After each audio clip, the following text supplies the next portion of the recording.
Hey, it's Jeffrey Howard from Mastermind Mentor International. Thank you for being here for Finish Strong Friday, #FSF. We're going to get started here in just a minute, but before we do, please click the like button, click the subscribe button if you're not already a subscriber, and you might want to hit that notifications button, that little bell. It's going to give you an update every time we upload a new video so that you can stay up to date with what we do here.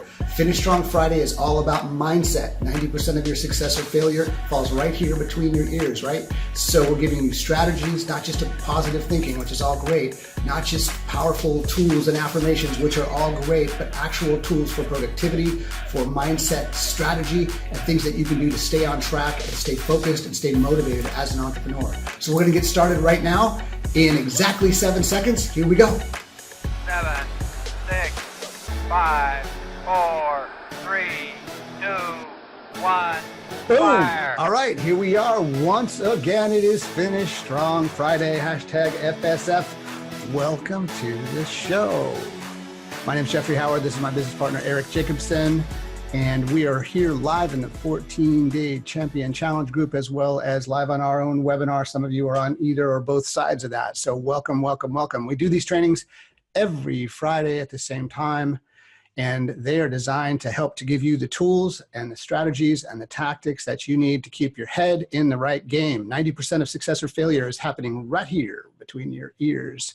So we're going to help you with not only just mindset tools like, positive thinking and all things along that line, which are awesome, but actually real strategies that you can implement in your life on a day-to-day basis to get more productivity out of your life, to stay more focused, to really accomplish the things that you really want to create in your life. So we've been involved with this online marketing community here for a couple of years, actually about 2.5 years now. And Eric and I have both been mentors in the community. We love serving the community. And, we have, oh, look, I see you're wearing, is that your champion shirt? No, what are you wearing?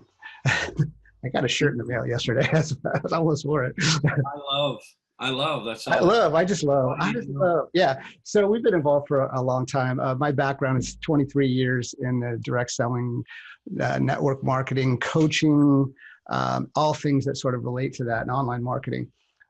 Been online since there's been an online, basically.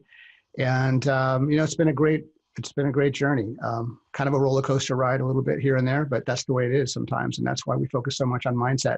I'm a single dad of 4 boys. I'm a musician. I have a recording studio in my home, working on another record, got lots of cool things going on.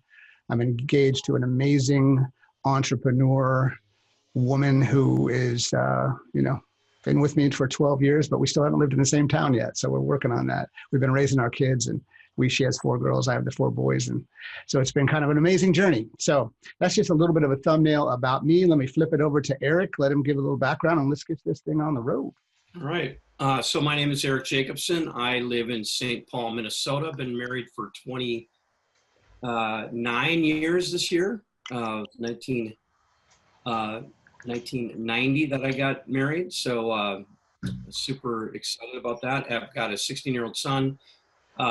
Been a work from home coach and mentor for the past 25 years, and just love what I'm doing, and love being here on these Finish Strong Friday events, and just sharing with other people what's working and what is going to help you, and what Jeff and I say all the time is, look, 90% of your success and failure in life is going to be between your ears, right? It's an inside job. It's working on yourself from the inside out. And that's all about mindset and healthy habits and time management. And that's something that we're going to get into today. And my philosophy is that there is no managing time. Time happens, right? Time is happening, right? And you don't manage your time, but what you can do is you can have strategies that help you be most productive that you possibly can be with the time that you're allowed, which is everybody has the same amount of time in a day. So I'm going to turn it back over to Jeff. He's going to kick this thing off, and we're going to jump right into it.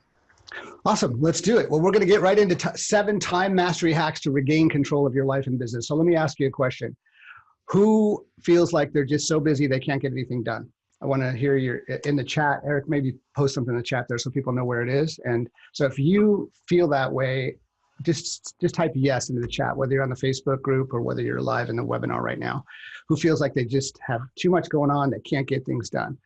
Okay, so look, that is very, very common. In fact, I think most people feel that way. I think that there's a certain component of almost, it's not even urgency, it's almost like panic energy that is promoted throughout our society at this point, between news and things happening on Facebook and things that we seem to have going on in our lives and whatnot. So how you, and again, I believe that time is not also something to be managed, but it's actually something to be mastered.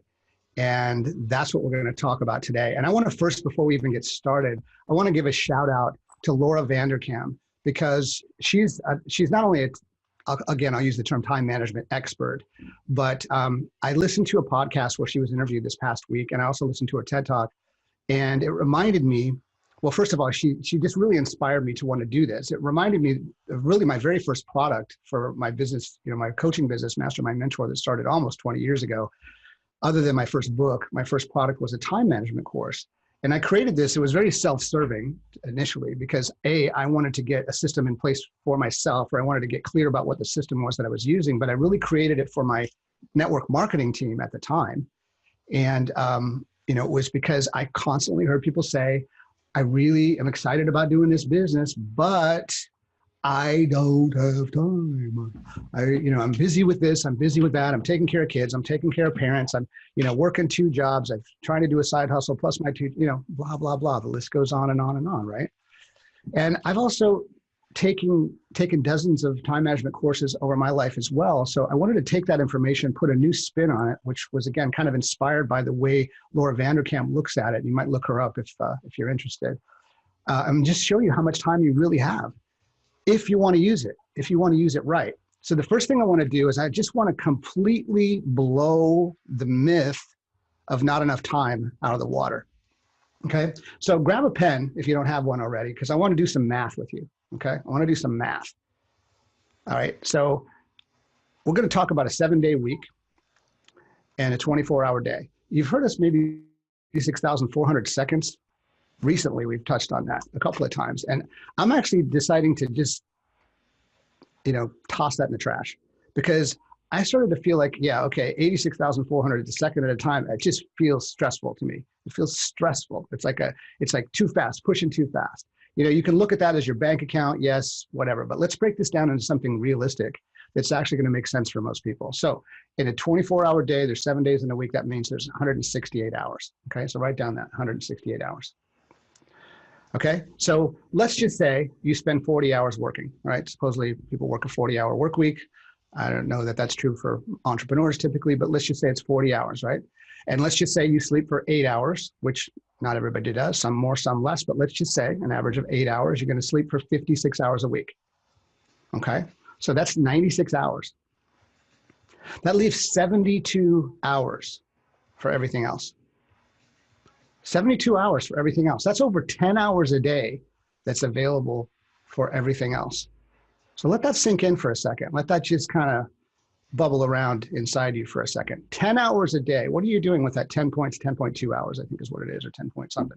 Okay, but and I'm gonna address those people who are now saying, but I work 50 hours a week. Okay, well, if you work 50 hours a week, you still have 62 hours left. If you work 60 hours a week, you still have 52 hours left. If you work more than that, I'm just going to say, really? Really? Are you really working more than 60 hours a week? There was a recent... That's the other thing you have to add to that. I mean, you can feel like you're working that many hours. Right, exactly. Yeah. You have to define what work actually is. And they did a study about this because, a lot of people say, well, gosh, I work, 60, 70 hours a week. Well, they took the people that said they worked an average of or around 65 hours a week, and found at the end of the study, long story short, was that they were off by about 25 hours. Guess which direction, right?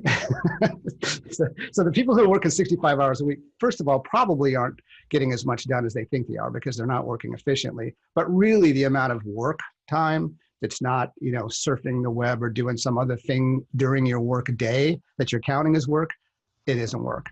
So you literally have over 10 hours a day available for everything else. And then there's an underlying concept I also want to just draw out for you here really quickly. And that's something called switching costs, okay? Switching costs. You might want to write that down. Now, the core concept of switching costs originally came from a reference to customers switching brands and what that means and what that costs a company from the company's perspective, as well as what does it cost a customer? What does it cost you to switch over and change over and learn how to use a different thing for whatever it is that you're using it for, okay? But that's not what we're talking about here. It also refers to productivity. It refers to time management and psychology, okay? So the bottom line is to take time away from your primary project, you're switching your attention, right? If you're taking time away from your primary project. So if you're switching your attention from one thing to another in your day, you're basically going off track a lot. You're going off track. Think about it. The best example is that phone, right? There it is, on silent, but there it is, okay? So when it rings, when it pings, when it buzzes, or if it's in your field of vision or your hearing, you jump on it, right? Like a Pavlov's dog, right? You just, ding, what was that? Okay, what was that? Did somebody like my Facebook post? Do I have a message for my kids? Whatever. We all do it, okay? So I'm not pointing fingers here. We all do it until we choose not to do it. And that's when you're going to get started getting more things done. You're going to be more creative. You're going to take control of your life, take control of your business. So let's get into the 7 time mastery hacks to regain control of your life and business. And we're going to start with one that is like our core of everything that we do. It's the fundamental, it's the foundation. We talk about it often. Sorry if it sounds ad nauseum to you, but it's so important. We continue to talk about it. And it's the number one thing. I'm going to give it over to Eric to start with that. Master your morning and you master your day. Master your day, you're going to master your life. So boom. It's all about starting your day with an empowering routine, right? Have a routine that is automatic, that happens every single day. And I actually just added one thing to my routine, actually this morning, just today. I added one thing, a very, very simple thing that I heard on a podcast yesterday. And the concept, and so the guy that was being interviewed, I'll just go off track just for a second. The guy that being interviewed was about my age, and he's in unbelievable physical condition, just like the shape of a 22-year-old. And he does all these workout routines on Instagram, and he's like massively popular because he's this unbelievable. He's 56 years old. He's just ripped and in shape and stuff like that. And on this interview, he said the first thing he does when he wakes up is he goes, every day when you go to sleep, when you wake up, your body is dehydrated. And so he goes, the first thing I do, I wake up, I drink a quart of milk, or a quart of, not milk, a quart of water. Oh my God, milk. That was awesome. A quart of water down, straight down every morning when he wakes up. And so that's something I started doing this morning. So, because it hydrates your body, gives your body what it needs, what it is thirsting for the first thing when you get up. So I added that to my routine. So here's, as far as business is concerned, here's an empowering routine that I go by, that Jeff goes by, and we call it doing your life savers, right? Where you've got, first you're doing silence. For me, that's not for a long time. I might do, it's just quieting your mind, getting yourself centered, maybe just focusing on your breathing, trying not to think about anything, just being silent, being still, and having some meditative time. A lot of people say prayer or meditation. Prayer is, to me, this is not the time for prayer, because prayer is more you are thinking, you are kind of praying about, certain things to happen in your life or whatever. I like it to be just completely silent, still, grounded. That's like step number one. Second would be, affirmations, just affirming what it is that you want to have happen in that day, what it is that you want to have happen in your life, affirming those things, or like Jeff likes to say, is affirmations, where give an example of an affirmation, Jeff. So an affirmation, this is actually a phrase that was coined by a friend of mine, author and speaker named Noah St. John. He wrote a book called The Great Little Book of Affirmations, and a bunch of other books as well.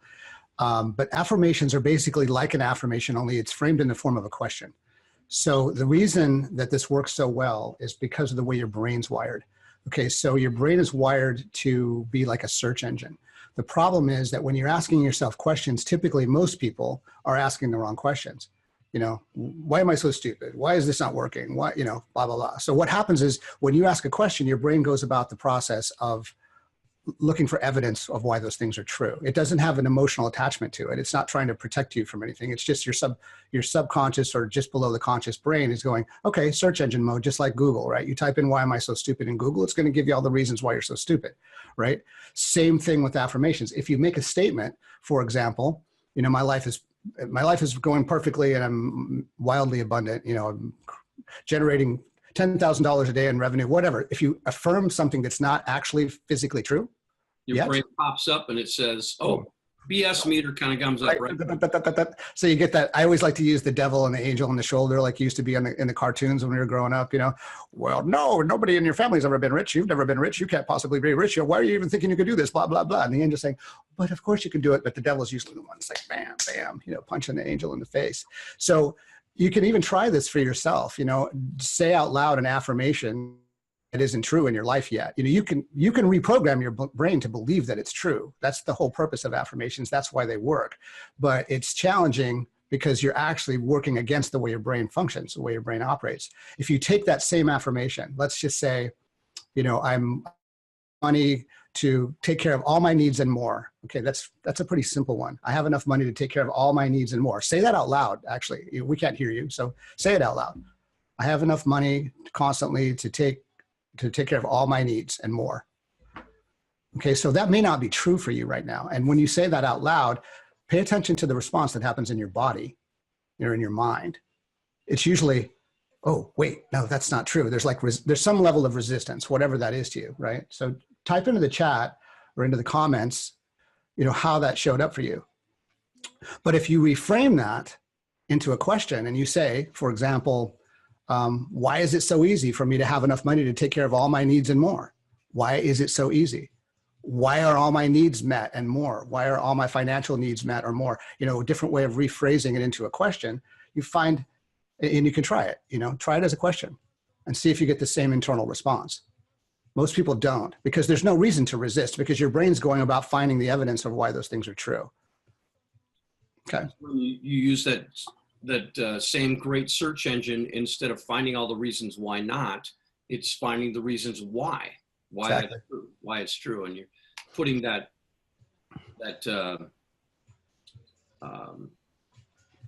kind of reptile brain kind of working on your side as opposed to working against. Or kicking the reptile brain to the sideline, really. It's kind of kicking it to the curb and letting your brain do things the way it's designed to do, which is really to support you. Yeah. So let's keep going. We're 20 minutes in already. Yeah. Step one. Let's.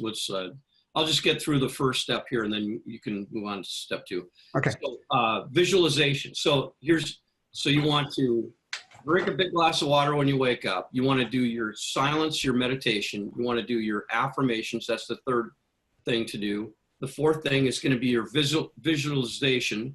Where you've got either a vision board, you're visualizing your perfect, ideal life, your ideal lifestyle, the trips you want to go on, the things you want to do in your life, or just visualizing your day going the best it possibly can go, because this is first thing in the morning, right? The next thing is exercise. Now, these don't have to all happen in this order, but I like to have those first three things happen right away when you wake up.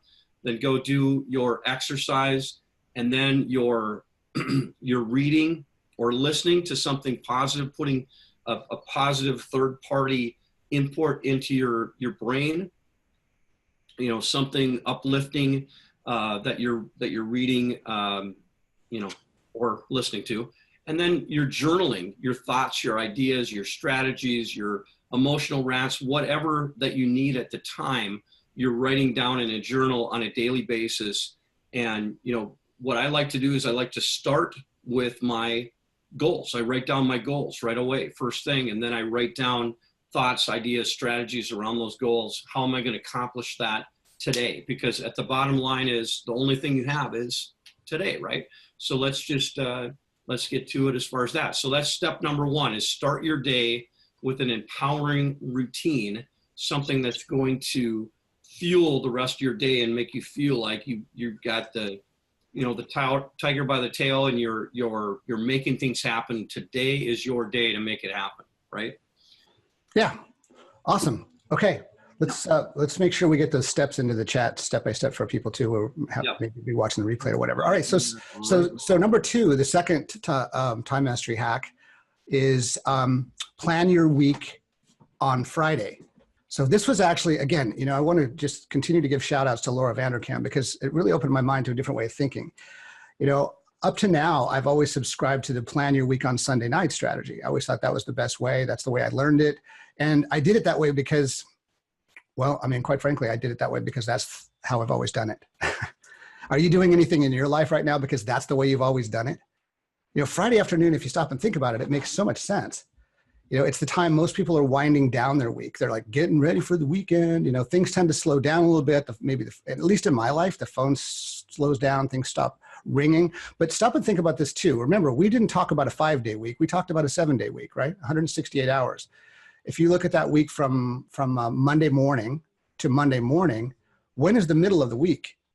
It's actually, you know, Friday is closer to the middle of the week. It's actually, I think, depending on what time of day you start on Monday, it's sometime on Thursday afternoon is actually the middle of the week. The middle of the week. You know, this is just a completely different perspective.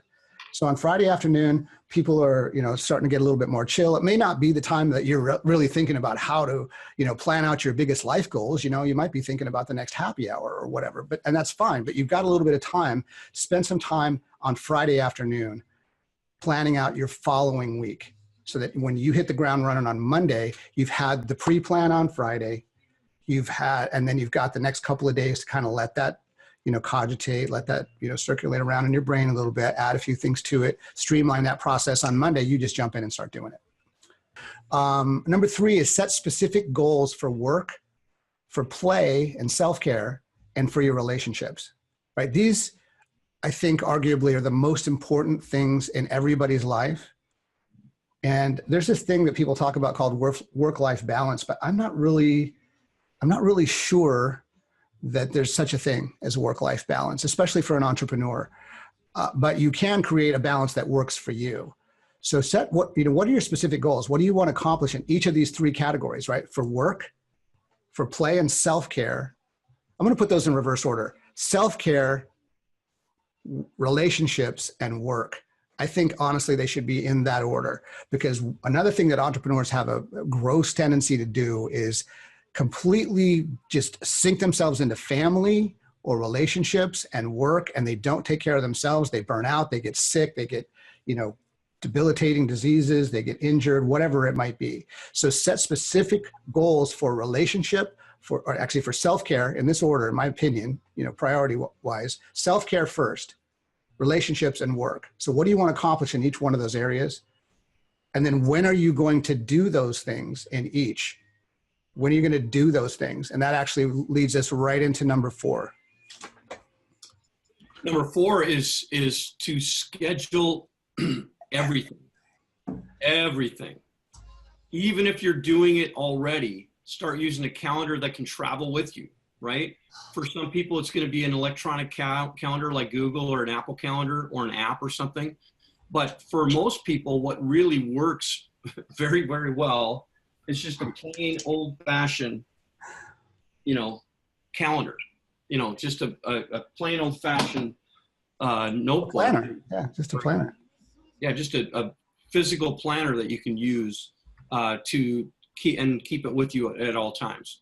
Now, yeah, so the idea is not to be like hyper scheduled, but the idea is that to make sure you get your self-care, make sure that you schedule it and you do it. Just like Jeff said, that you schedule and do the relationship activities that you should be doing. Because a lot of entrepreneurs, they just tend, like I'd say with Jeff, that the tendency is to work like all the time, right? And you know, and just kind of mow over the top of all these other things. So if you schedule it, just do it, and then you don't.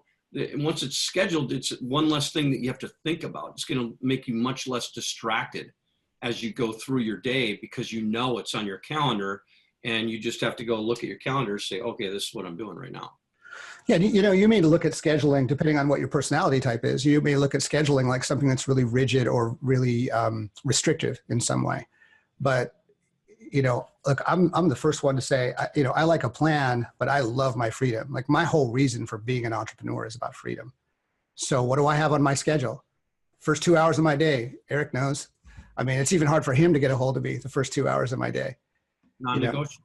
Right? Yeah, it's non-negotiable. I mean, the only thing is in case of an actual emergency or something that comes up for me during that time where I want to reach out to him and say, hey, I got this idea. Let's, what if we did this? What if we did this? I was in meditation and I got this idea. This stuff works, guys. So, schedule your exercise time, schedule your family time, schedule your personal time, schedule a massage, go get yourself taken care of, right? Go take care of yourself. That is probably the number one thing that entrepreneurs don't do very well, but the really successful ones do. Like really successful ones who don't burn themselves out and drive themselves into the ground. They have a very strong strategy for self-care. So the next thing is number 5. The next thing is track your time. It's where the rubber hits the road, really. Yeah, and this actually lends itself back to what I talked about at the beginning. So if you already went into this thinking about, I don't have time for time management, right? When I said I was going to blow the myth out of the water and we did the math about the 168 hours in a week, well, here's where you're going to figure it out, right? This is, if you want to get serious about this, then take a look. Tracking your time is kind of like scheduling. You're making a commitment to actually looking at the blind spot that you have. So start off with one day. Just start off with a day of tracking your time in 30-minute increments. And you can, guess what? Do it in your journal, do it in your planner, right? Write it down. What did you spend the last 30 minutes doing? You don't have to make a big, long, extensive thing. Just jot down a couple of notes about what you did for the last 30 minutes. We know what you've done for the last 30 minutes right now. You did something awesome for yourself, right? Which is great. You're doing self-care and education at the same time. Start with a day. And then at the end of the day, add up the time you spent on the various activities of your day.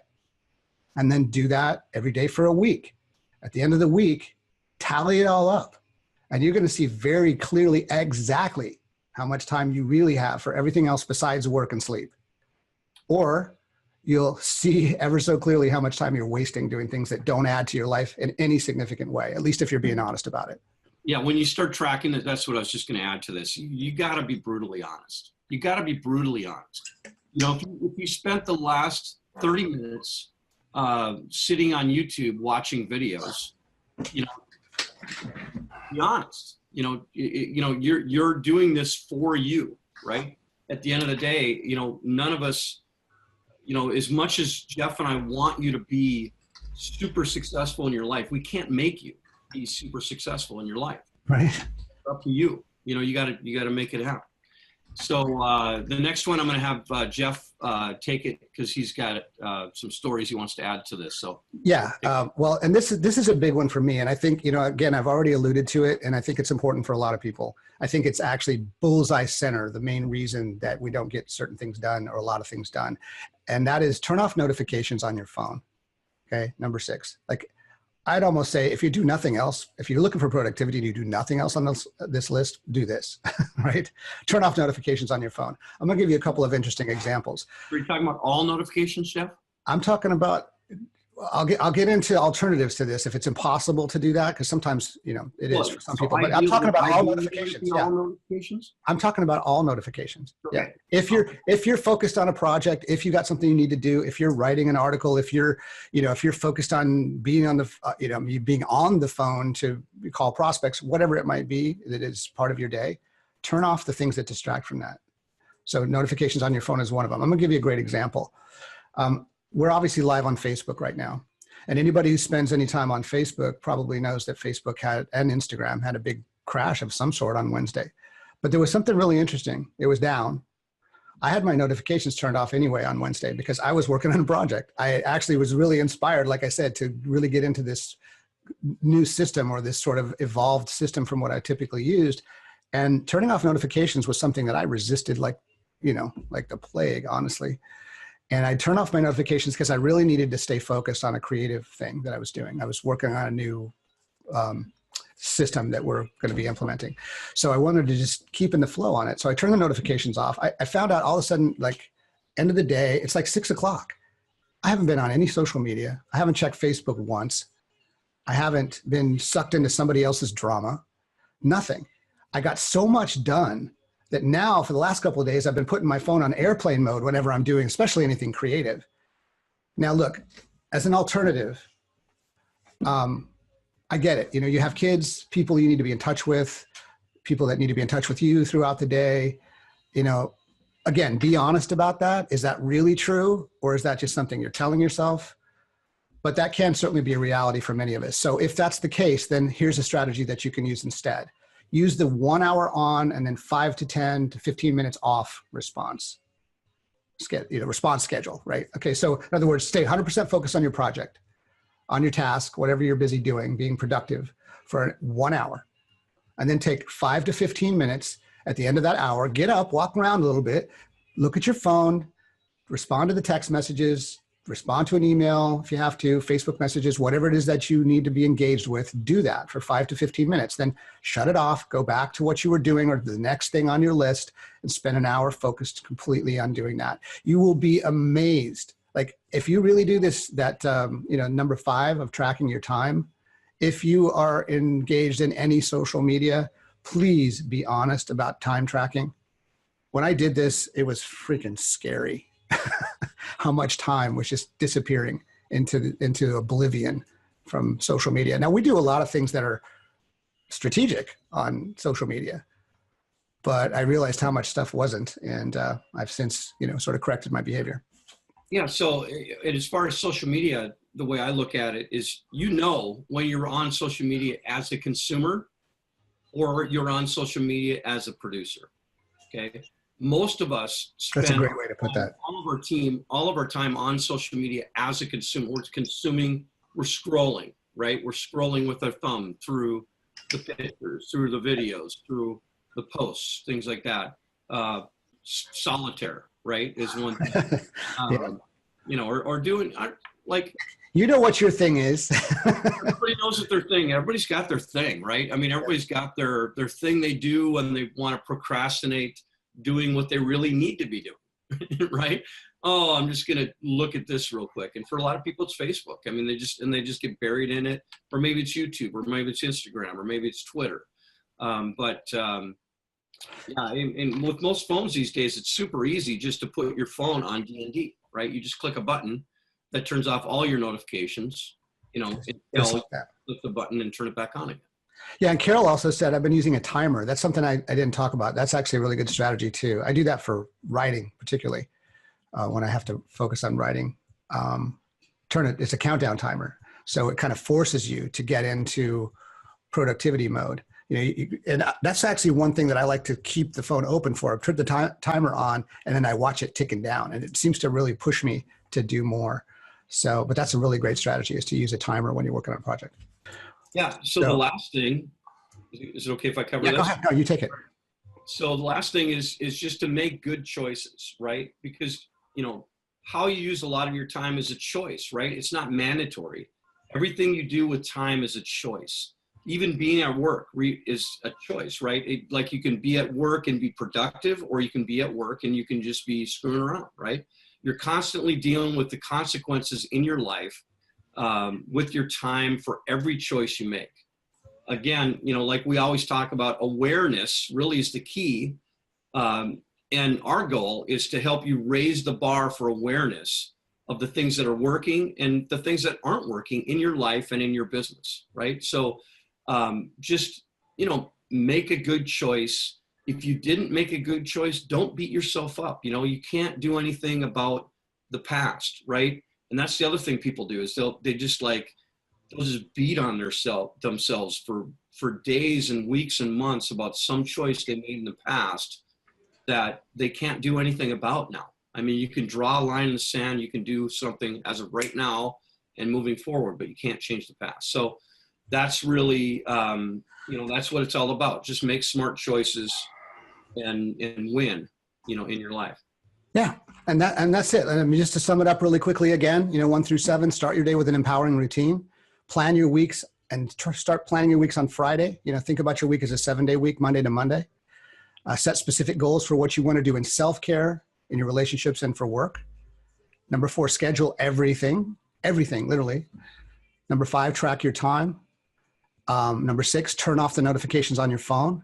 And number 7 is just make good choices. Remember, always, all the choices that you make about time are a choice. There's literally no non-choice involved. I mean, Eric mentioned being at work. You have the choice of whether to be at work or not be at work even. Now, obviously, there are consequences to that choice. I'm not suggesting you don't go to work. I'm just saying it's always a choice, even though it may seem like it's mandatory. Okay, so make good choices about what you do with your time. So there you have it. So the 7 time mastery hacks you can use to regain control of your life and business. Please implement those, put them to work in your life. Get back to us. Let us know how it's working for you. And also let us know what you'd like to learn about, in the future as far as, on these Finish Strong Friday trainings. We would love to provide you with exactly what you need. So you guys have a do you want to finish up? I'm going to add one thing and then we go. So Carol just added, she thinks the choices get smarter as you have a well thought out schedule. I think your choices get smarter as you become aware, right? As you increase your awareness. And having a smart schedule makes you way more aware, right, of the choices that you're making with your time, as opposed to, just getting up and you're like, oh, I wonder what's going to happen today. Yeah, make it happen. Something good happens, Choose it to happen. Yeah. So, anyways. All right, you guys. Well, listen, we appreciate you being here. We appreciate all your feedback and comments. Go out and crush it. Finish strong Friday. #FSF. Have a great weekend. And make it happen. We'll catch Appreciate you all. We'll talk to you soon. next week. Same bad time, same bad channel. Bye for now. Bye-bye.